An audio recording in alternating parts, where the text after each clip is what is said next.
Greetings from West Virginia. I'm Angie Rosser, the West Virginia Headwaters Waterkeeper.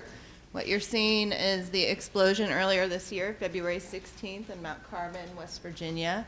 And I just want to bring a few voices in the room of local people who were affected. These are voices of high school students at the nearby high school. We worked with them on writing letters to our congressional representatives, and here's what Madison had to say.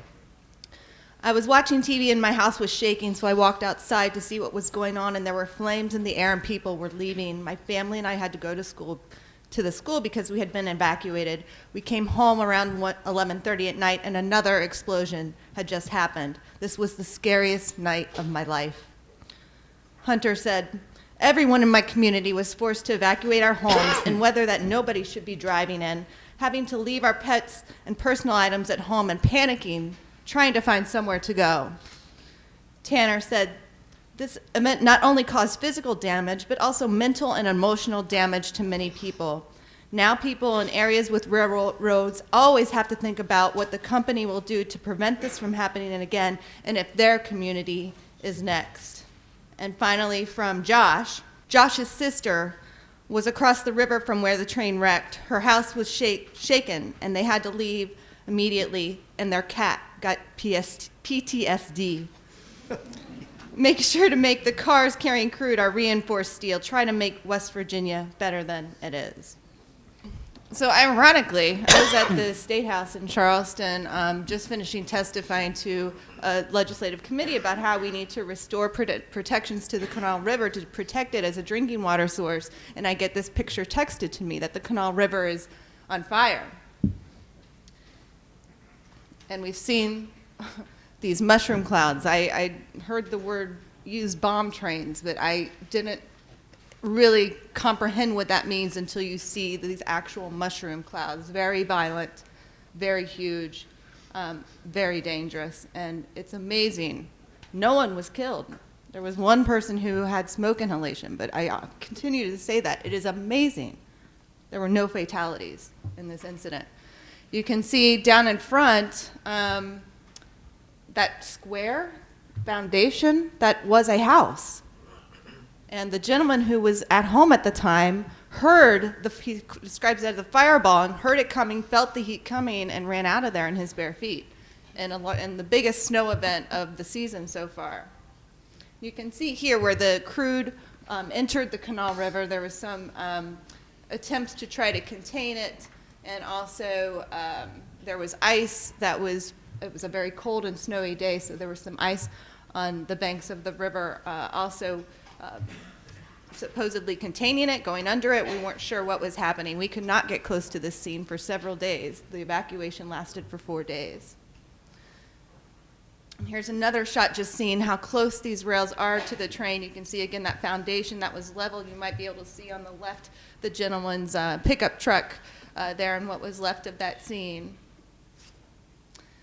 And here's the maps that are beginning to look familiar, the same one that Matt was showing you earlier. That purple line is that CSX line that starts in the upper Charleston. That purple line, it follows the Canal River, then jumps onto the New River, then the Greenbrier, and then onto the James. And what is in the very lower hand corner is Lynchburg, Virginia, where my friend Pat Calvert, raise your hand, Pat, because Pat's someone you can talk about what it's like to have a train derailment and explosion happen right behind your office and the rapid response there. But to note, it was quite amazing for us to realize we are on the same line, and that train that was coming through Mount Carmel that blew up had been through Lynchburg and vice versa.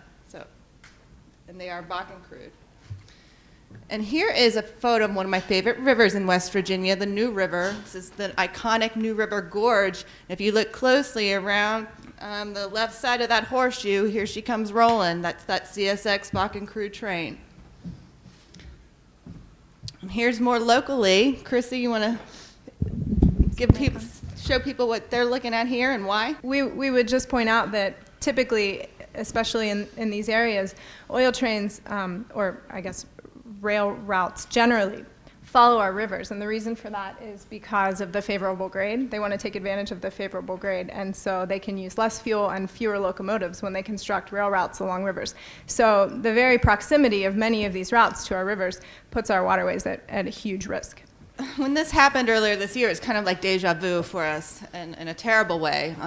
The year before, we suffered the largest scale chemical drinking water contamination event in Charleston and the 9-county surrounding area, where 1 in 5 West Virginians were left without safe drinking water for many days. And this was one of the scenes where National Guard had to come in and set up distribution centers. This was the one closest to my house, where people were just finding whatever containers they could to fill up and try to meet their basic needs, while there was no safe water to be found out of any tap. And there were certainly people having to get medical treatment, and it also shut down our capital city and surrounding area in terms of businesses. So we saw clearly a health impact and a business impact from a water contamination event.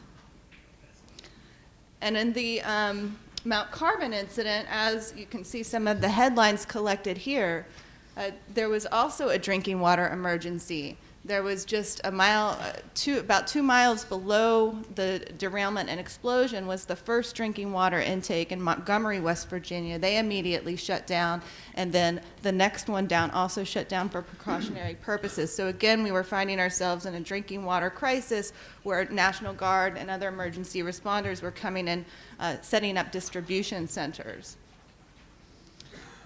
Since the 2014 water crisis from the chemical leak, our state ventured into updating rankings in terms of what are the most serious threats to our drinking water supplies. And an expert panel got together and scored them by risk, and they looked at 2 main factors. What is the probability that this source could cause a drinking water contamination event? And then the severity, if it did happen, what is the severity of the impact on human health and the business community? And railroads came out ranked number 1. They were determined the highest risk contamination threat to our drinking water in West Virginia because of the frequency and the severity. And you can see what falls under that, other things we're working on and as worried about in terms of chemical spills and storage tanks and surface mining and oil and gas wells, which are also serious threats. But it was enlightening, I think, for us all to realize the magnitude of the threat that railroads pose to drinking water supplies statewide and nationwide.